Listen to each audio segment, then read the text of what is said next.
বাংলাদেশে কোনো কিছু বললে কোনো কিছু হয় না। একটা দেশ যখন অস্থিরতার ভেতর দিয়ে যায় তখন আসলে কোনো কিছুই ঠিকঠাক হতে যায় না। একটা ইন্ডাস্ট্রিতে তো সব একই রকম হবে না, নানান রকম হবে। সব ধরনের ছবি করতে হয়। খুব ভালো অবস্থায় আছে এটা বলবো না, খারাপ অবস্থার মধ্যে আছে। আগে যে পরিমাণে হতো এখন সেই পরিমাণে নাটক হয়, কারণ টেলিভিশন এত দর্শক দেখতো।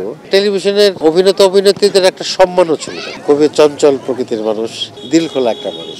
এত বড় একজন তারকা চলচ্চিত্রে তার একটা অকাল মৃত্যু, এটা তো নিঃসন্দেহে অনেক কষ্টের, অনেক বেদনার। যে আমাদের চলচ্চিত্রের সবচেয়ে গুণী মানুষগুলোর অকাল মৃত্যু হয়, তো আমার কাছে মনে হয় যে আমাদের চলচ্চিত্রের কোথায় যেন একটা অশনি একটা ব্যাপার আছে। সব ধরনের ছবি, যেহেতু আমি একজন অভিনেতা, সব ধরনের ছবি করতে হয়। তবে এমন কিছু করব না যেটা আমাদের একেবারেই আমাদের সঙ্গে যায় না, বা আমাদের মূল্যবোধের সাথে যায় না, বা সমাজে কোনো ব্যাড ইম্প্যাক্ট তৈরি করে, এরকম কোনো কাজ করি না। তবে যেহেতু চলচ্চিত্রটা একটা বিনোদন মাধ্যম, তো দর্শক যেন বিনোদন পায় সে ধরনের সব ধরনের কাজই আছে। আর সম্প্রতি ছবিতে কাজ করছি, যেমন খুবই এই 2-3 দিন আগেও একটা কাজ শেষ করে আসলাম। এটা মেহেদী হাসান হৃদয়েরই আর একটা ছবি, ওর প্রথম ছবি বিদায়, সেটা কাজ করে আসলাম। এটাও, এই ছবিটা মূলত কাহিনী নির্ভর ছবি। এটা কিন্তু একটা গ্রামের কাহিনী, আসলে ওই অর্থে গ্ল্যামারাস ছবি না বা অ্যাকশন মুভি না। এটা একেবারে আমাদের গ্রামের, বলা যায় একেবারে বাস্তব ঘটনা নিয়েই একটা চলচ্চিত্র। এবং এটাও আমার বিশ্বাস যে এই চলচ্চিত্রটি মানুষ উপভোগ করবে এবং মানুষ দেখবে হলে গিয়ে। না, পুরো একেবারে ভিন্ন জনরার একটা ছবি। তো ওইটা এক ধরনের টেস্ট ছিল। তবে আমি এটার ব্যাপারে অত্যন্ত আশাবাদী, যেটা যে ঘটনা আমি আগেই বললাম যে এটা আমাদের একেবারে বাস্তব জীবনের গল্প, এবং এই গল্পটি শেষ হয় একটা করুণ পরিণতির ভেতর দিয়ে আর কি।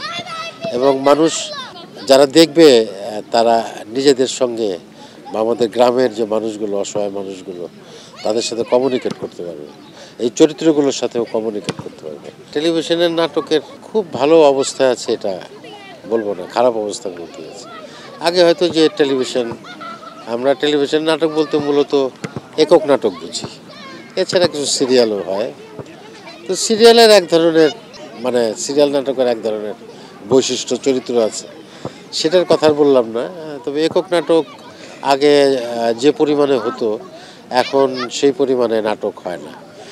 আর আগে যত মানুষ ইনভেস্ট করতো নাটকে, তত মানুষ নাটকে ইনভেস্ট করে না। সেই দিক থেকে সার্বিকভাবে বলতে গেলে যে খুব ভালো অবস্থায় নাটক নাই।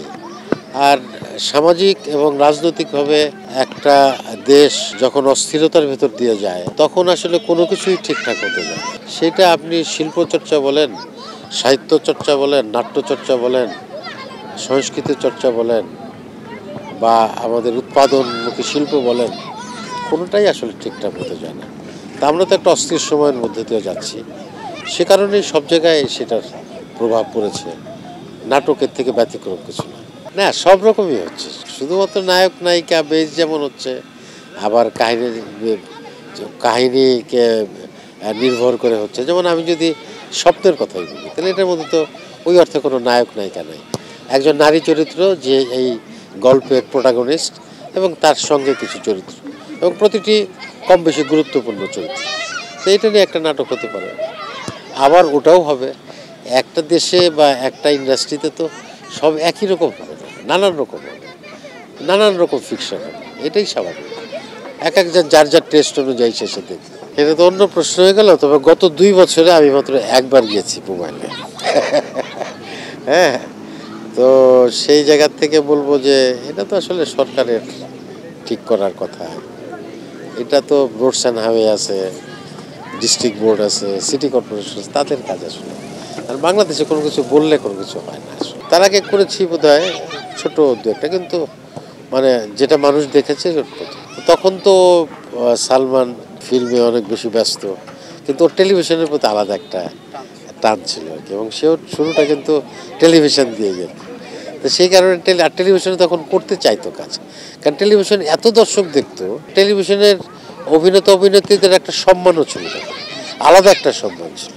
যেমন ফিল্মের দর্শকদের মানুষ অনেক বেশি তাদের ফ্যান ছিল, কিন্তু টেলিভিশনের দর্শকদের যেমন তাদেরকে পছন্দ করতে, বা তাদের অনেক বেশি সম্মানও করতে।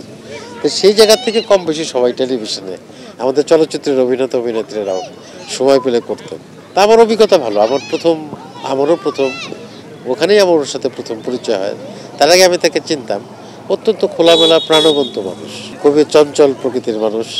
হ্যাঁ, খুবই হাসি খুশি দিল খোলা একটা মানুষ। ওর সঙ্গে ওই একটা কাজই আমি করেছি। তো এই স্মৃতি আমার কাছে মানে মানে একটা মধুর স্মৃতি হয়ে আছে। এত বড় একজন তারকা চলচ্চিত্রের তার একটা অকাল মৃত্যু, এটা তো নিঃসন্দেহে অনেক কষ্টের, অনেক বেদনার। তাই যাই হোক, তার আত্মার শান্তি কামনা করি। যে আমাদের চলচ্চিত্রের সবচেয়ে গুণী মানুষগুলোর অকাল মৃত্যু হয়। যেমন মনে করেন আমাদের চলচ্চিত্রের সবচেয়ে গুণী মানুষ জহির রায়হান, তার অকাল মৃত্যু হয়েছে। 71 সালে তিনি নির্মমভাবে নিহত হয়েছেন, নিখোঁজ হয়েছেন। আমাদের আলমগীর কবির, তার অকাল মৃত্যু হয়েছে, একজন গুণী চলচ্চিত্র পরিচালক। আমাদের তারেক মাসুদ, যাকে নিয়ে আমরা স্বপ্ন দেখতাম, তার অকাল মৃত্যু হয়েছে।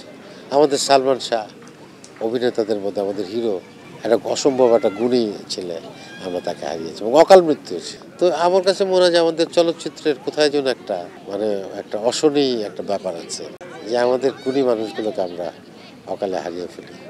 খারাপ লাগে, কষ্ট লাগে। তো সালমান সহ যাদের নাম বললাম প্রত্যেকেই থাকলে আমাদের চলচ্চিত্র অনেক বেশি সমৃদ্ধ হতো।